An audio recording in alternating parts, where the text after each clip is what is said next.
आपको एक ऐसी शख्सियत से हम रूबरू कराएंगे जो ज़मीन से निकल करके और छोटे छोटे बिजनेस करके आज जो है एमएलसी का जो सीतापुर के एमएलसी के रूप में सभी के पास आए हैं। कह सकते हैं कि बीके टीम में लगातार परिश्रम किया, काम किया, अब वो जाकर के सीतापुर के एमएलसी बने और विधानसभा का सफ़र जो है अब तय कर रहे हैं। हमारे साथ मौजूद हैं ऐसी शख्सियत पवन सिंह चौहान जी। उनसे हम बात करेंगे, जानेंगे कि किन कठिन परिश्रमों के साथ उन्होंने अपना जो संघर्षों का दौर था उसमें उन्होंने अपना समय गुजारा और अब वो विधानसभा पहुंचे हैं और प्रदेश के विकास में किस तरीके से भागीदारी निभाएंगे। और इन सभी सवालों के साथ हम उनसे बात करेंगे और जानने की कोशिश करेंगे कि आखिरकार सीतापुर में जो विकास की लहर है वो किस तरीके से बनाई जाएगी और रूपरेखा कैसे तैयार की जाएगी। आपका बहुत बहुत स्वागत है न्यूज़ वॉच इंडिया में। बहुत बहुत धन्यवाद। अगर हम आपकी शख्सियत के बारे में बात करें तो आप किन संघर्षों के जरिए आप इस मुकाम पर पहुंचे और आज विधानसभा में सफ़र कर रहे हैं। सभी को नमस्कार। हकीकत में जब भी कोई संघर्ष होता है मुझको लगता है एक नई इबादत लिखता है और ये प्राचीन काल से चला आ रहा है कि संघर्षों को तब करके ही सोने बनते हैं और उसमें हमको लगता है जितना संघर्ष मिल जाता है वो भगवान बड़ी कृपा रहती है। लेकिन हमारा पेशेंस मेंटेन रहे और उसी के साथ अगर हम अपना संयम बरतते हुए अगर काम करते जाएंगे तो हमको निश्चित है सफलता मिलेगी। उसी तरह हमारा भी भगवान भी कभी कभी परीक्षा लेता है कि मुसीबत डाल करके कि देखिए हमारे जनों में कितनी ताकत है इसको पेशेंस लेवल मेंटेन करने की। तो वो हमको लगता है हर व्यक्ति के समय में आता है और जो इसको मेंटेन कर लेता है, जो इसको मैनेज कर लेता है वो आगे बढ़ जाता है। जो मैनेज नहीं कर पाते वो टूट जाते हैं। इतना सी बात होती है, ये भी ऊपर कृपा होती है। अगर हम बात करें आपके पुराने जो आपने जहाँ से शुरुआत की वो उन कामों को लेकर के अगर हमारे दर्शकों को आप बताएं तो कुछ उनको प्रेरणा मिलेगी आपसे कि किस संघर्ष क्या होता है, उस इसके बारे में उनको जानने का मौका मिलेगा। देखिए, मैं एक किसान घर में पैदा हुआ, ज़िम्मेदार खानदान पहले थे, बाद में सब ख़त्म हुआ। एक किसान अच्छे से मैंने किसानी की। किसानी साथ में बढ़िया फर्स्ट क्लास हाल भी चलाते थे, गोबर कर चारा पानी करते थे और उसके साथ में जैसे टमाटर हुआ, घुइयाँ हुई, तुरई हुई, लौकी हुई, आलू हुए, इस तरह के सब्जी वाली फसलें बेचते थे और उसको बाज़ार में बेचते भी थे हम। तो उससे 4 पैसे कमाए। उससे सब 4 पैसे कमाने के बाद में एक छोटी सी मैंने एक चाय की दुकान खोली और उस चाय की दुकान में मुझको लगता है उस ज़माने में 5 किलो दूध और 2 किलो चीनी और 250 ग्राम चाय पत्ती और 12 गिलास और छीके से काम शुरू कर दिया। बड़े आनंद साथ काम करते थे कि आप बड़ा खूब चाय पिलाएंगे, लोगों को बड़ी सेवा करेंगे, बड़ा आनंद आएगा, लोग रोज़ नए नए लोग आएंगे मिलेंगे, तो अच्छा लगता था। और जब काम शुरू किया मुझको लगता है 1 महीने के अंदर हमारा 85 लीटर पहुँच गया दूध, 5 लीटर से 85 लीटर। जब चाय बिकती थी 30 पैसे की, मैंने चाय 4 आनी बेचना शुरू किया। 8 आने की 2 चाय, 1 रुपये में 4 चाय और बड़े भाव से पानी पिलाते थे, बढ़िया नल से उठ कर ठंडा पानी पिलाते थे। तो लोगों को एक बड़ी सहानुभूति पैदा हुई और चाय के बढ़िया एक ब्लेंड मसाला बना है और उस मसाले की वजह से लोगों हमारी चाय पर प्रख्यात हो गई और लोग 5-5, 6-6, 10-10 किलोमीटर चाय पीने आते थे। तो एक होता नहीं कि एक लोगों का अटैचमेंट हुआ और जब पहले सक्सेस मिली तो मुझको लगा कि यार हम इसके बाद फिर बहुत सारे काम करना शुरू किए। फिर फोटोग्राफी की, फिर जनरल स्टोर दुकान खोली, फिर कपड़े दुकान खोली। जो भी काम करते गए उसमें एक नए क्लेवर के साथ काम किया, बहुत कम प्रॉफिट में और लोगों की सुविधाओं पर विशेष ध्यान रखा। मैंने क्वालिटी का विशेष मेंटेन रखा। मुझको लगता है नीयत और नियत से कोई भी काम किया जाए और मेहनत साथ में जुड़ जाए तो वो काम सक्सेस 100% होगा। ये मैंने अभी तक जितने भी बिजनेस किए हैं सब में मैंने करके देख लिया। अगर हम बात करें एसआर इंस्टीट्यूट की, ये आपको किस जगह से प्रेरणा मिली इस एक इंस्टीट्यूट चलाने या कोई की और कुछ रीज़न इसके पीछे भी उद्देश्य होगा आपका कि लोग शिक्षा के तरफ बढ़ावा हो अपने क्षेत्र में, और इन सभी चीज़ों को लेकर किस तरीके से आपने अपने अंदर मोटिवेशन आया कि आपने एक इंस्टीट्यूट डाल दिया। देखिए, हमारे सबसे पहले इंजीनियरिंग कॉलेज की स्थापना की कारण ये था कि हमारी बेटी मेडिकल से MBBS कर रही थी। उस वक्त जब हम जगह जगह जा रहे थे वहाँ पर उसको ले जाकर रहे थे कि कैसे उसको कहाँ कहाँ एग्ज़ाम कराया जाए, कैसे कैसे कराया जाए। जो स्कूलों की स्थितियाँ मैंने देखी बहुत अच्छी नहीं थी। उन स्थितियों को मेंटेन करने के लिए मैंने सोचा कि स्कूल इंजीनियरिंग कॉलेज डाला जाए। इसलिए डाला जाए कि हमारे क्षेत्र में बेरोजगारी बहुत ज़्यादा थी, उनको रोज़गार भी मिलेगा और हम इंजीनियरिंग कॉलेज के बच्चों को एक अच्छा सा प्लेटफॉर्म दे करके उनको रोज़गार पर शिक्षा देंगे, संस्कार भी सिखाएंगे। इसलिए मैंने इंजीनियरिंग कॉलेज की प्रस्तावना की। अगले साल एमबीए कॉलेज खोला, फिर 4 साल के बाद मैंने एक बढ़िया सा इंटर कॉलेज भी खोला। ये सब सारे प्रतिष्ठान हमारे अपने गांव में हैं और अपने गांव से मैंने शुरुआत की। ये मैं बड़ा भाग्यशाली हूँ कि जो अपने गांव में मैं सेवा करने का मौका मिला। तो मुझको लगता है कि संस्कार युक्त जो शिक्षा होती है वही हमारे राष्ट्र के काम आती है। तो सर जब हमारे बच्चे आते थे इंटर के, मैं देख रहा था उनके अंदर संस्कार बहुत कम थे। बड़ी अजीब व गरीब स्थिति थी, मैं बोल नहीं सकता हूँ क्या क्या स्थिति थी, किस स्कूल के बच्चे थे, लेकिन स्थितियाँ बहुत ख़राब थी। फिर मैंने संस्कार युक्त शिक्षा शुरू की। उसका स्थितियाँ ये घटना घट के 3-4 साल में हमारे 9,000 बच्चे हो गए। पहले 1,500 बच्चे आए, फिर 2,500 बच्चे आ गए, फिर 3,000 बच्चे आ गए। करते करते हमारा 4 साल में 9,000 बच्चे हो गए। इस देश का सबसे बड़ा स्कूल बना सीबीएसई बोर्ड से। और इतनी बड़ी संख्या, आज तो 10,000 ऊपर हमारी संख्या हमारे पास है, इतनी ही कैपेसिटी है। और 2-3 हज़ार तो मैंने एडमिशन वापस कर दिए होंगे। और बच्चे हमारे 75 किलोमीटर दूर पढ़ने आते हैं। सिर्फ इसलिए आते हैं कि हम संस्कार भी देते हैं, शिक्षा भी देते हैं, योग भी सिखाते हैं, म्यूजिक भी सिखाते हैं, डांस भी सिखाते हैं। हमारा बस उद्देश्य है कि हर बच्चा जो वो अपने सपने सोच रखा है, जो उसकी स्किल जहाँ पर या उसको जो पसंद है उसमें मैं उसको प्रमोट करता हूँ। और उसके अकॉर्डिंग जब अपना बच्चा मेहनत करता है तो उसको आनंद आता है, और आनंद के लिए मैंने इसको खोल रखा हूँ। और इसीलिए हमारे यहाँ अटेंडेंस भी करीब 95% अटेंडेंस मेंटेन रहती है। इसे मेंटेन रहती है कि बच्चा शौक से अपने सब्जेक्ट पढ़ता है, टीचर पूरा सपोर्ट करते हैं। और मुझको लगता है मैं बड़ा भाग्यशाली हूँ कि हमको इतने सारे बच्चों को, करीब 16-17 हज़ार हमारे बच्चे हैं, सबको सेवा करने का अवसर मिलता है। और रोज़ 17,000 बच्चे एक कैंपस में आते हैं, फिर जाते हैं। वो जो नज़ारा होता है, मैं कल्पना योग्य होता है कि और बड़ा आनंद आता है देख करके सेवा करते हुए। अगर हम बात करें कि आप इन सभी कामों में प्रेरणा किसे मानते हैं, किसका आपको मार्गदर्शन जो जिम्मेदारी है, किसके जरिए आपने शुरू की और कौन आपका प्रेरणा स्रोत है? देखिए, हमारे विवेकानंद की भी पुस्तक पढ़ते रहते थे और मैं बहुत सारे संत महात्माओं की मैंने पुस्तक पढ़ी। और लगभग 86 में मैंने गुरुमंत्र लिया था। लगभग 25 साल अनवरत मैंने सत्संग किया और उसका प्रतिफल रहा कि हम शिक्षा से जुड़े हुए। पिताजी हमारे बहुत शिक्षित और बहुत संस्कारी थे। पिताजी का बहुत हमारे दिमाग पर असर रहा है और ज़िंदगी में आज भी बड़ा असर है। बड़े खुद पिता के धर्म, तो हकीकत में पिता के धर्म की वजह से, पिता के अच्छे कर्मों की वजह से हमको ये विशात मिली। दूसरा, विवेकानंद को मैं पढ़ता था, देख रहे थे कि युवाओं के बहुत बड़ा काम कर रहे हैं। तो उस ये जो प्रेरणा स्रोत थे और पढ़ते थे, और हम बहुत सारे संत की पुस्तक पढ़ते थे, उसमें बहुत सारी चीज़ें जानकारी होती थी कि हमको समाज के लिए हमारा उत्तरदायित्व क्या है, जिम्मेदारी देने का। तो समाज को देने की प्रवृत्ति से मैंने अपने आप को तैयार किया। और फिर मैं सोचा शिक्षा दान से बड़ा दान को नहीं हो सकता है, और भी उसकी वजह से मैं लोगों को शिक्षित करना शुरू कर दिया। प्रेरणा स्रोत बात होती है कि हम जब छोटी छोटी गलियों से निकलते हैं, गांव में देखता हूँ कि बच्चे कुछ पढ़ने जाते हैं, कुछ पढ़ने नहीं जाते हैं। तो कुछ बच्चे, और खासकर लड़कियाँ, जब हमारी बेटी मेडिकल में आज आई सर्जन है, उसको लगता है लखनऊ की बेस्ट आई सर्जन में से एक है वो, और बड़ी भाव से सेवा करती है। हमारा बेटा भी इंजीनियर है, वो भी मेहनत करता रहता है, बहू भी मेहनत करती है, हमारे दामाद जी मेहनत करते रहते हैं। तो मुझको तो लगता है कि मेहनत के सिवा कोई शॉर्टकट नहीं है, और हम सब लोग मिल करके जो मेहनत करते हैं वो समाज और राष्ट्र को निर्माण में महती भूमिका हमारी रहे। भगवान ने जो जन्म दिया है वो अच्छे से हम लोग उसको जिए, इस भाव से मैं बड़े मन से काम करता हूँ। और ये सोच करता हूँ कि यार किसी भी गरीब को पढ़ा देंगे, वो पता नहीं कल क्या बनेगा, ये कुछ भरोसा नहीं है। वो गांधी बन सकता है, वो मोदी बन सकता है, वो कलाम बन सकता है, वो सचिन तेंदुलकर बन सकता है, वो दुनिया का कुछ भी बन सकता है। और इस भाव से पैदा करता हूँ कि कल उनको क्या बनना है, आज सोच लीजिए, कल वैसे ही बनेंगे आप। ये प्रेरणा मैं बच्चों को देता हूँ।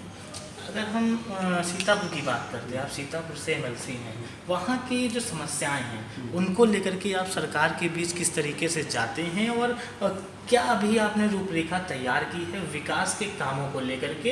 क्योंकि एक सीतापुर जो है राजधानी से सटा हुआ है, फिर भी कहीं ना कहीं विकास जो है वहाँ पर दूर है, और उस जबकि बीजेपी की गवर्नमेंट होते हुए अभी कुछ काम है जो नहीं हो पाए। आप एमएलसी होने के नाते भी और सीतापुर के लोगों को क्या सौगात देंगे विकास कामों को लेकर के? मैं बहुत सारे, अब जितनी मीटिंग्स होती हैं उसमें डीएम साहब, डीएम जी रहते हैं, डीएम साहब रहते हैं, बाकी बहुत सारे अधिकारी बैठते हैं। मैं बात करता हूँ शिक्षा को लेकर के, रोजगार को लेकर, स्वास्थ्य को लेकर के, तो मैं काम भी मैंने किया, और खासकर पर्यावरण को लेकर के। अभी मैंने हर संगरी के हज़ारों पेड़ लगाए गए हैं क्षेत्र में, और बहुत सारे पेड़ लगा करके उसको एक नैमिषारण्य है, तो नैमिष तो अरण्य खत्म थे, जंगल खत्म थे, तो जंगल को लगाने की बड़ी मतलब बड़ी विजन के साथ मैंने काम किया और पूरा जन सैलाब हमारे साथ जुट गया और बढ़िया वृक्षारोपण किया और उसको संरक्षित भी कर रहे हैं पेड़, इस पर विशेष ध्यान देते हैं। स्वास्थ्य के लिए भी काम हो रहा है और सबसे बड़ी बात प्राकृतिक खेती के लिए हम लोग एक लोक भारती का मैं प्रांत का अध्यक्ष भी हूँ, मैं बड़ा भाग्यशाली हूँ। तो उसके लिए भी मैं कैसे प्राकृतिक जहर मुक्त खेती की जाए उस पर भी बड़ा काम कर रहा हूँ और हमको लगता है कम से कम 250-300 किसान बड़े मन से बड़े भाव से खेती कर रहे हैं, जिनको मैं और संख्या में इस बार में और मैं तेज़ी से उसमें काम कर रहा हूँ और हमको लगता है वो किसान अच्छा से काम करेंगे। दूसरा हमारा जो और भी बड़ा काम कर रहे हैं वो काम रोज़गार पर। अभी बड़ी मैंने खैराबाद IIT में मैंने बड़ा रोज़गार मेला लगाया था, इसमें बहुत सारे बच्चों को जॉब मिली थी और हमको लगता है 75-80 कंपनियाँ गई थी। इसी तरह अभी मैनपुरी में मैं एक बहुत बड़ा जॉब फेयर लगा माननीय जयवीर सिंह के क्षेत्र में। हमारे बड़े अच्छे मित्र हैं, उन्होंने बताया कि हमारे क्षेत्र बड़ी बेरोजगारी है, तो उसको लेकर के करीब हम लोगों ने बहुत बड़ा जॉब फेयर लगाया। वहाँ पर करीब 5,500 लोगों को एक ही दिन में जॉब मिली और पूरे क्षेत्र में कम से कम 20,000 लोग आए और जो वैल्यूबल थे 5,500-6,500 उनको मिल गई। बाकी 10-12-15,000 जो बाकी बच्चे उनको भी 3 स्टेप में सबको नौकरी मिल जाने की उम्मीद है। हर साल जॉब फेयर लगेगा वहाँ पर भी और यहाँ पर भी मैं रोज़ 25-30 बच्चों को जॉब दिलाने का काम करता हूँ। भगवान बड़ी कृपा है कि 25-30 बच्चे रोज़ रोज़गार पा जाते हैं और कोई भी किसी भी क्षेत्र से आता है, कुछ भी पढ़ा लिखा है, उसको रोज़गार देने का काम करता हूँ। अपने सीतापुर डिस्ट्रिक्ट में नैमिषारण, मैसिव धाम और जो रोड है, रोड का स्ट्रक्चर है, 84 कोसी परिक्रमा है। माननीय मुख्यमंत्री से वार्ता हुई है और वो भी बड़े भाव से बड़े दिल से सेवा करना चाहते हैं। उन्होंने खुद ही कहा कि हम नैमिष के लिए बहुत कुछ करना चाहते हैं और इस पर हम लोग को लगातार काम हो रहा है। माननीय हमारे जो मुख्य सचिव हैं उनसे भी वार्ता हुई है, वो भी प्राकृतिक खेती को लेकर के प्लस का एक कठिना नदी भी उसकी हम लोग जीर्णोद्धार किए। आज जहाँ सूखी पड़ी थी, जहाँ मोटरसाइकिलें पास हो जाती थी, आज नाव चल रही है। तो मुझको लगता है सीतापुर डिस्ट्रिक्ट का MLC होने के नाते वहाँ के स्वास्थ्य, वहाँ का रोज़गार, वहाँ की सड़कें, वहाँ की इंफ्रास्ट्रक्चर, सारी चीज़ों पर एक विशेष ध्यान दे करके एक पैकेज बना करके एक मुहिम बना करके उस पर सब पर चौमुखी विकास होने की पूरी उम्मीद हमको दिखाई पड़ रही है। जैसे कि विकास की बात करें तो आप जब सीतापुर गए थे, पहली बार जब गए थे, तो वहाँ पर आपने किन चीज़ों को लेकर के कमियाँ देखी थी, क्या कमियाँ रही थी जिनके बाद आपने सोचा ये काम मैं सबसे पहले करूँगा? खासकर रोज़गार को लेकर के रोज़गार वहाँ पर बिल्कुल नहीं था और रोज़गार के लिए बहुत प्रेरित करता हूँ। आज भी हर मंच में बोलता हूँ कि हर बच्चे पास काम होना चाहिए। जो भी हम एडल्ट हैं तो हमारे हाथ में रोज़गार होना चाहिए और अगर रोज़गार नहीं तो हम राष्ट्र के हित में नहीं काम कर रहा हूँ, राष्ट्र के अहित में काम कर रहा हूँ। अगर मैं रोज़गार कर रहा हूँ तो राष्ट्र हित में काम कर रहा हूँ। तो मुझको लगता है सबसे पहले हर व्यक्ति को, चाहे लड़की हो चाहे लड़का हो, अगर 18-21 साल से ऊपर है तो उसको रोज़गार प्राप्त होना चाहिए। अगर शिक्षा प्राप्त करा तो ठीक है, नहीं प्राप्त करा तो रोज़गार करे, कुछ भी करे, व्यवसाय करे, खुंचा लगाए, चाय बेचे, सब्जी बेचे, मतलब कुछ काम करे। नहीं हो तो रोज़गार दिलाने मैं जिम्मेदारी लेता हूँ। कक्षा 8 से लेकर के कक्षा PG तक मतलब सारे बच्चों को रोज़गार दिलाता हूँ। मतलब ये कह सकते हैं कि अगर आपके पास डिग्री है, आपके पास काम करने की क्षमता है, तो सीतापुर के MLC जो है जॉब दिलाने की पूरी जिम्मेदारी लेते हैं। पूरी जिम्मेदारी लेता हूँ। और दूसरा है ये है कि और मैं प्रेरित भी करता हूँ कि भाई घर में खाली न बैठो, घर में बैठेंगे तो खाली समय या खाली दिमाग शैतान का, तो जाहिर बात अपराधीकरण होंगे, उससे बड़ा अपराध बढ़ेगा। और मुझको लगता है जब रोजगार परख हो जाएगा तो अपराध में सबसे ज़्यादा गिरावट आती है। तो सीतापुर का MLC आपका बनना और वहाँ के लोगों के लिए एक कहीं ना कहीं रोजगार की बौछार है। हाँ, जबरदस्त तरीके से। और रोजगार के साथ साथ में संस्कार देता हूँ। लोक भारती में होने के नाते खेती के बारे में कैसे किया जाए, और हम 3 स्त्री या 4 स्त्री या 5 एक साल में 5 फसलें लेने के लिए मैं उसमें काम कर रहा हूँ कि 3 फसल कैसे लीजिए, 4 फसल कैसे लीजिए, 5 फसल कैसे लीजिए, वो भी जहर मुक्त खेती के लिए हमारा सीतापुर डिस्ट्रिक्ट से मुफीद है, क्योंकि वहाँ की जो जलवायु है, वहाँ का जो मिट्टी है बहुत मुफीद है। उस पर हम लोग पूरी ज़बरदस्त तरीके से एक हम लोग मुहिम चला रखे हैं। गांव-गांव जा कर के हमारे लोग काम बात कर रहे हैं, बस बता रहे हैं। और अभी हमें एक पूरा यूरिया हमारी कितनी लग रही है, DAP कितनी लग रही है, सरकार के द्वारा बड़ा ताजुब करेंगे कि आप जिससे गन्ना हमारे यहाँ जो पैदा होता है, मान लीजिए 3,500 करोड़ गन्ना पैदा होता है। अब 17,000 करोड़ जिसमें DAP और यूरिया की जो छूट होती है वो सरकार द्वारा प्राप्त होती है। तो जब 17,000 करोड़ रुपये गन्ना, मतलब 1,700 करोड़ रुपये गन्ना की छूट मिली और 3,500 गन्ना बिका, बचा बचा कितना 1800, तो आधा तो सरकार के द्वारा दिया जा रहा है, तो बचा ही नहीं हमारा कुछ देखा जाए तो ये बड़ी स्थितियाँ खराब हो रही। तो इसको हम लोग कैसे कम से कम खर्चे में ज़्यादा आय कैसे बढ़ सकती है उस पर काम कर रहे हैं। और इस पर बाकायदा, और आप बड़ा जान का बड़ा आपको ताजुब होगा कि लगभग मेरे हिसाब से लगभग 2 करोड़ की तो जहर जो ये दवाइयाँ होती हैं, आप सबसे वादा कर किसानों के द्वारा हमारा अपना सीतापुर डिस्ट्रिक्ट में एक बड़ा परिवर्तन दिखाई पड़ेगा 2 साल के अंदर। और ये मुहिम हमारे सब लोग मिलकर चला रहे हैं। अगर हम बीकेटी की बात करते हैं तो बीकेटी में लोगों का क्या रवैया है आपके प्रति? आप एमएलसी बने हैं और यहीं पर आपने इंस्टीट्यूट चलाया, यहीं पर आपने काम किया, यहीं पर कह सकते हैं कठिन परिश्रम, जो लोग भाग जाते हैं कठिन परिश्रम नहीं करते हैं, वो शॉर्टकट फार्मूला आजकल चलता है, उसको देखते हुए अगर माना जाए तो बीकेटी के लोगों का क्या कहना है कि आप सीतापुर के एमएलसी बने हैं? कितना अलग सा महसूस होता होगा लोगों को? बीकेटी को लगता है कि देखिए सीतापुर का मतलब, मैं तो एमएलसी तो पूरे प्रदेश का हूँ, पूरे देश का हूँ, तो हमारा जब डेवलपमेंट वहाँ का भी तो होता ही होता है, यहाँ पर भी जो छोटी मोटी समस्याएं होती हैं उनकी निजात हो जाती है। और मैं कोशिश करता हूँ कि यहाँ के लोगों में एक अलग उल्लास तो रहता रहता है कि वहाँ भी उल्लास है, यहाँ भी उल्लास है, और यहाँ के जो भी छोटी मोटी समस्या होती हैं या बड़ी समस्याएं होती हैं उसको होता हर अधिकारी बड़ा सम्मान के सहित बात करता है और उनको समाधान करने की कोशिश करता है।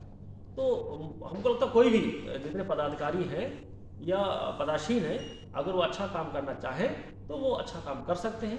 और मुझको लगता है पूरे प्रदेश में सारे अधिकारी बड़े मन से बड़े भाव से सुनते हैं और उसको समाधान करने की कोशिश करते हैं। एक आखिरी सवाल, तीखा और तगड़ा, सरकार 2017 से लगातार कह रही है कि वो गड्ढा मुक्त करेगी, लेकिन कहीं ना कहीं अधिकारी जो हैं उनकी लापरवाहियां हैं कि सरकार को उल्टी मुंह की जो है वो खानी पड़ रही है। कह सकते हैं कि सीतापुर में एक वीडियो वायरल हुआ था और उसमें कहा डीएम साहब जा रहे हैं तो काफिला नहीं रुका। कह सकते हैं कि इस तरीके की जो सड़कें हैं आम जनमानस के लिए खतरा है, इसको कैसे क्या देखते हैं आप? मुझको लगता है कि बरसात की वजह से कुछ ज्यादा गड्ढा हो गए, और बरसात नहीं, बरसात की वजह से ये मानेंगे कि बरसात की वजह से गड्ढे दिखना शुरू हो गए? नहीं, बलुई मिट्टी है ना, दोनों चीजें हैं, दोनों ही चीजें हैं कि बरसात की वजह से जहाँ पर मतलब बरसात, पानी और डामर ये दोनों दुश्मन है दूसरे के, और जहाँ पानी रुकता है वहाँ रोड जाने जाना है, ये तो निश्चित हो गया।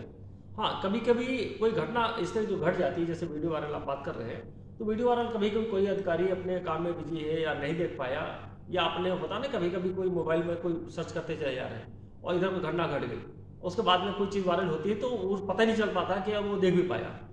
इतना संवेदनशील व्यक्ति है कि अगर इसकी घटना घटती तो वह रुकता है, लेकिन कभी कभी ये जो घटनाएं घट जाती हैं और हमारी मैं कहीं सेंट्रलाइज हूँ, नहीं देख पाया हूँ, तो वीडियो वायरल हो गया तो जाहिर बात अब घटना होती, तो वो कभी कभी इस तरह की घटना घट जाती है। इस चीज़ को मानते हैं कि गड्ढा मुक्त जो उद्देश्य मुख्यमंत्री का है और लगातार वो फरमान जारी करते हैं, उसके बावजूद अधिकारी जो हैं वो कहीं ना कहीं लापरवाही करते हैं या फिर उनको पूरा सिजरा जो है एक पेपर तरीके से तैयार कर देते हैं और जमीन पर काम नहीं दिखा पाते हैं। दो चीज़ें होती हैं, अधिकारी लोगों के क्या होता है वो थोड़ा टालने की जरूर कोशिश करते हैं, ये बात सही हकीकत है।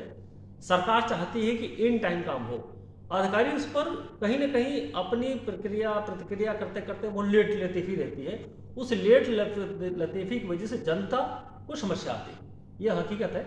और अब मुझको लगता है कि अब अधिकारी भी जो दोबारा सरकार बन के आई है, हकीकत जैसे आप बता रहे 17 से 22 और 22 से जो हमारा ये 27 जाएगा, ये बड़ा शानदार कार्यकाल जाएगा, क्योंकि पहले जब 22 के बाद सोच रहे थे कि सरकार बदलेगी तो हम लोग रिलैक्स हो जाएंगे, इस वजह से अधिकारी भी थोड़ा सा अपने आप को कहीं ना कहीं जोड़ नहीं पाते थे जिस तरह जोड़ना चाहिए था। अब अधिकारियों को पता चल गया कि अगले 25 साल तक भाजपा रहेगी, इसलिए हर अधिकारी अब संवेदनशील है और वो काम भी करने की कोशिश करेगा।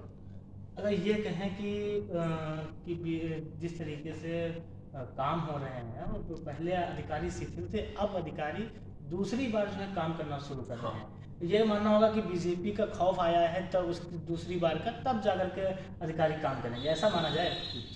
देखिए, खौफ तो हम नहीं कह सकते, लेकिन यह है कि उनको पता चल गया है कि अब इन्हीं अधिकारियों से हमारा काम करना निश्चित हो गया है, इसलिए हर अधिकारी काम करने के प्रवृत्ति में आ गया है और हर अधिकारी काम कर भी रहा है। हाँ, अब बरसात इतनी ज़्यादा लंबी तक हमको लगता है पहली बार है जो 30-35 साल में इतनी लंबी बरसात हुई है, और अक्टूबर के महीने में आप देख ही रहे कितना मूसलाधार बारिश हुई है, रावण भी नहीं चल पाए और बड़े बड़े कार्यक्रम में स्थगित करने पड़े। तो उसकी वजह से रोड भी बहुत ज़्यादा खराब होकर लगातार 5-7 दिन बारिश हो जाएगी तो रोड को उखड़ना पड़ रहा है।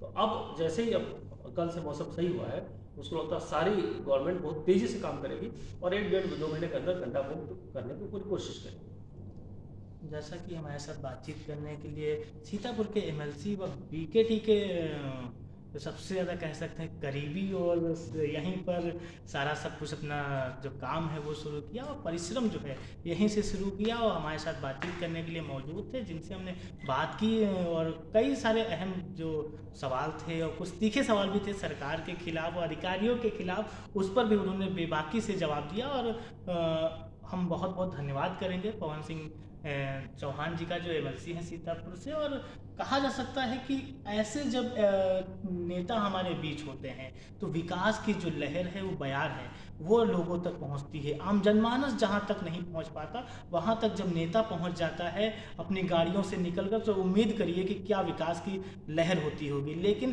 पहले जो अधिकारी थे, पहले जो नेता थे, वो आज भी कुछ नेता ऐसे हैं जो एसी में बैठ करके सारी रूपरेखा तैयार करते हैं और उसी पर काम करने की कोशिश करते हैं। लेकिन अगर जो नेता ज़मीन पर जाता है, रोजगार की बात करता है, किसानों के मुद्दे की बात करता है और खुद ट्रैक्टर पर सवार हो जाता है, तो आप सोच सकते हैं कि उसके साथ जनता किस तरीके से मिल करके काम करती, जनता का हौसला कितना क्या होता है। मैं Shubham Pandey, news watch India के लिए, लखनऊ से।